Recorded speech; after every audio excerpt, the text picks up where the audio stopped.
नहमदुहु व नुसल्ली अला रसूलिहिल करीम अम्मा बाद फ़ाऊज़ु बिल्लाहि मिनश शैतानिर रजीम बिस्मिल्लाहिर रहमानिर रहीम। शेख फरीदुद्दीन अत्तार रहमतुल्लाह अलैह जन जो किताब पंदनामा उन जी अॼु 10हीं निशिस्त आहे, याने 10हों पार्ट आहे। हीउ जेको अॼु चैप्टर मां बयानु कंदुसि उहो आहे दर बयान फ़क़र, यानी मुफ़लिसी जो बयानु, ग़ुरबत जो बयानु, फ़क़र जो बयानु। फरमाइनि था फ़क़्र खुदरा पेशकस पैदा मकुन, मेहनत इमरोज़ रा फ़रदा मकुन। फरमाइनि था त पंहिंजी हीअ ग़ुरबत जेका आहे इनखे कंहिंजे साम्हूं ज़ाहिर न कर। चए थो त ईंदड़ जेको सुभाणे आहे न उन जे लाइ परेशान बि न थी। असल में फ़क़ीरीअ में तसव्वुफ़ जी राह में जेको फ़क़्र आहे उहो बि उन जो हिकिड़ो हिसो आहे। याने जेकॾहिं हालात तव्हांजा बुरा थी वञनि, फ़क़ीरी अची वञे, ग़ुरबत अची वञे, मुफ़लिसी अची वञे, तकलीफ़ुनि जा ॾींहं अची वञनि, फाका अची वञनि, क़हत पइजी वञे, ख़ुदा न ख़्वास्ता, त पोइ अहिड़े हालात में जेको आहे न पोइ उन जूं शिकायतूं माण्हुनि सां न कयो। घर में ग़ुरबत अची वई आहे त वतऊं दोस्तनि सां मशवरा कंदा, दाहूं कंदा, यार मां हीअं थी, मां हीअं थी, मां हीअं थी, न कॾहिं बि न। फरमाए थो त फ़क़ीर जो कमु इहो न आहे जो ग़ुरबत ख़ुदा ॾे उन जी दाह वरी बंदे खे ॾींदो अचे, शिकायत उन जी बंदे खे कंदो अचे। उन खां पोइ जेको सुभाणे जो ॾींहुं आहे न उन लाइ अॼु तूं परेशान न थी, अञा सुभाणो थियो न आहे। अॻिते इस्लाह फरमाइनि था ताबके जूं मोरबाशी दानकश घर तू मर्दी फ़ाक़रा मर्दानकश। फरमाइनि था त ऐं फ़क़ीर, ऐं तालिबे हक़, ऐं तसव्वुफ़ जा पांधीड़ा, जेका हीअ केविल आहे, इन केविल वांगुरु रोज़ीअ खे कठे न कर। केविल वांगुरु पंहिंजी तबियत न ठाहे रोज़ीअ खे गॾु करण जी। जेकॾहिं तूं बहादुर आहे न त पोइ बुख खे बि बर्दाश्त करणु सिख। छो त जेको असांजो नफ़्स आहे न इहो बुख जी हालत में सुस्त थी वेंदो आहे, नाउमीद थी वेंदो आहे। जॾहिं हिनखे फ़ाक़ो अची वेंदो आहे, हिनखे बुख अची वेंदी आहे न त हीउ पंहिंजी मायूस थी वेंदो आहे, इंसान खे मायूस करे छॾींदो आहे। उन खां पोइ वरी अञा बुख जेकॾहिं ईंदसि नी त पोइ कुफ़र जी तरफ़ खणी वेंदसि। तॾहिं फरमाईंदा आहिनि त अल जू क़रीबु मिनल कुफ़रे, यानी जेका बुख बदहाली अचे थी न इंसान जे अंदरि, इहा उनखे कुफ़र जी तरफ़ खणी वेंदी आहे, कुफ़र जे क़रीब आहे। सो असल में फरमाइनि था त जेकॾहिं तूं दरवेश थियणु चाहें थो, दरवेशी राह में हलें थो, त पोइ फ़ाक़े खे बर्दाश्त करणु सिख। छो त फ़ाक़ो अलाह ताला जे तरफ़ां तोखे मिले थो, पर दरवेश जेके आहिनि न उहे उहे बि फ़ाक़े में ई रहिया आहिनि। उहे सैर थी करे, पेट भरे करे ईअं खाइण जा आदी न थींदा आहिनि कॾहिं बि। जेके दरवेश आहिनि उहे लज़त भरियलु खाधनि जा आदी न आहिनि, थोरे खाधे ते गुज़र करण वारा दरवेश, इहे दरवेशनि जी सिफ़त आहे। सो अॻिते फरमाइनि था बरतवकल गर्बुद फ़ैरोज़ियत हक़ दिहद मानिंद मुर्गा रोज़ियत।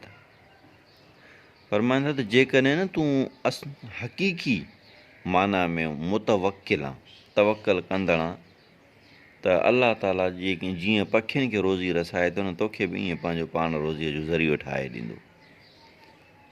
अॻिते फरमाइनि था अज़ ख़ुदा शाकिर बुअद मर्दे फ़क़ीर घर देहद कुवतश लबनाने फ़तीर।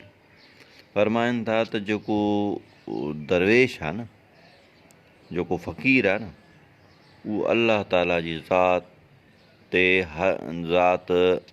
हर वक़्तु शुकुरु कंदड़ आहे। अलाह ताला जी ज़ात बाबरकात ते हर हाल में शुकुरु कंदड़ हूंदो आहे। पोइ उहो हाल सुठो आहे, बुरो आहे, घटि आहे, वधि आहे, जीअं बि आहे उन ते शुकुरु कंदड़ हूंदो आहे। अॻिते फ़रमाइनि था, हम मशो पेशे तवंगर हम शुताक ता नगरदी जुफ़्त बा अहले निफ़ाक़।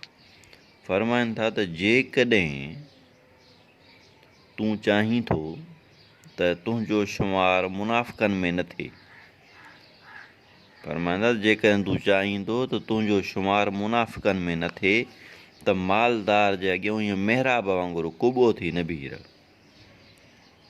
उन्हनि जे अॻियां आजी न्याजी न कर, उन्हनि जे अॻियां निवड़त न कर। मालदार जे अॻियां, मालदार जे अॻियां निवड़त जेका आहे उहा मुनाफ़िक़त आहे। फ़रमाइनि था ॾियण वारी अलाह जी ज़ात आहे, तूं ज़माने जे अॻियां केतिरो झुकंदे। अॻिते फ़रमाइनि था त मर्द रहरा नामो नंगज़ ख़ल्क़ नेस्त नफ़रतश अज़ जाम हाए दल्क नेस्त। फ़रमाइनि था त जेको राहे सुलूक जो पांधीअड़ो आहे, उनखे ज़माने जी इज़त जी का परवाह न हूंदी आहे। वरी उनखे जेके सादगीअ जा कपिड़ा, गोदड़ी जंहिंखे सॾी थी वञे, यानी सादगी जा जेका पोशाक उनखे आहे, उनखां उनखे नफ़रत न हूंदी आहे। अॻिते फ़रमाइनि था हर किरा ज़ौक़े निको नामी बुवद ख़ासि मशमारश के ओ आमे बुवद। फ़रमाइनि था त जंहिं शख़्स खे दुनिया में नाले जी ज़रूरत आहे न, दुनिया में इज़त जी ज़रूरत आहे, नाले जी ज़रूरत आहे न, उन्हनि खे ख़ुदा जे ख़ासि बंदनि में न ॻणजांइ। जेको चाहे न दुनिया में मुंहिंजी इज़त थिए त उहो ख़ासि बंदनि मंझां न आहे। वरी अॻिते फ़रमाइनि था ग़र तुरा दिल फ़ारिग़ ज़ीनत बुअद के हवाए मुरकबो ज़ीनत बुअद। फ़रमाइनि था त जेकॾहिं तुंहिंजी दिलि, ए दरवेश ए राह सुलूक जा पांधीअड़ा, जेकॾहिं तुंहिंजी दिलि दुनिया जी ज़ैब ज़ीनत ऐं आसाइश ख़्वाहिश आरज़ू इन्हनि सभिनी खां आजी आहे न, त पोइ मक़सदु आहे जेकॾहिं तुंहिंजी शइ इन्हनि खां ख़ाली आहे, ठीकु आहे, त पोइ तोखे जे ख़्वाहिश कॾहिं थींदी? पोइ तोखे माना मक़सदु ॻाल्हि जो तोखे उहा ख़्वाहिश कीअं थींदी जेकॾहिं हिकिड़ो तोखे तुंहिंजी दिलि ठीकु आहे न, माना पंहिंजो ज़ैब ज़ीनत आसाइश आराम ऐं उहो नाले खां नालो पैदा थिए, इन खां फ़ारिग़ आहे, त भई पोइ तोखे ज़रूरत ई न आहे न हुनजी, पोइ तोखे ज़रूरत कॾहिं पवंदी? उहो पवंदी ई न। तोखे इन्हनि शयुनि सां लॻान जेकॾहिं न आहे त पोइ तोखे इन इज़त कमाइण जी ज़रूरत बि न आहे, उन्हनि ज़माने जे अॻियां नाले वारे थियण जी। इज़त मां मुराद ज़माने जे अॻियां नाले वारे थियण जी आहे। आख़िरी शेर में फ़रमाइनि था रूए दिलि चूं अज़ हवा बरताफ़ती बद अज़ां में दां के हक़ राह याफ़ती। फ़रमाइनि था त जॾहिं तुंहिंजी दिलि, जॾहिं तुंहिंजी हीअ कैफ़ियत पैदा थिए, जॾहिं तुंहिंजी दिलि नफ़सानी ख़्वाहिश खां पासे थी वञे, यानी तुंहिंजी दिलि जे अंदरि जेका बि ख़्वाहिश आहे उहा पैदा थियणु बंदि थी वञे न, त पोइ तूं सम्झजांइ त तो ख़ुदा जी ज़ात खे हासिलु करे वरितो। यानी जेसीं ताईं तुंहिंजे अंदरि ख़्वाहिशूं जनमु वठनि थियूं, इज़त जी तलब रहे थी, रोज़ीअ जी परेशानी रहे थी, ऐं नाले कमाइण जी तमन्ना रहे थी, त जॾहिं उहा रहे थी त तूं ख़ुदा खे अञा न पातो आहे। पर जॾहिं तुंहिंजी दिलि मां इहे शयूं निकिरी वियूं न, बसि तूं अलाह जी ज़ात खे हासिलु करे वरितो। सो आख़िर में दुआ आहे अलाह ताला असांखे हिननि अक़वाल ज़रीअनि ते हलण जी तौफ़ीक़ अता फ़रमाए। आमीन।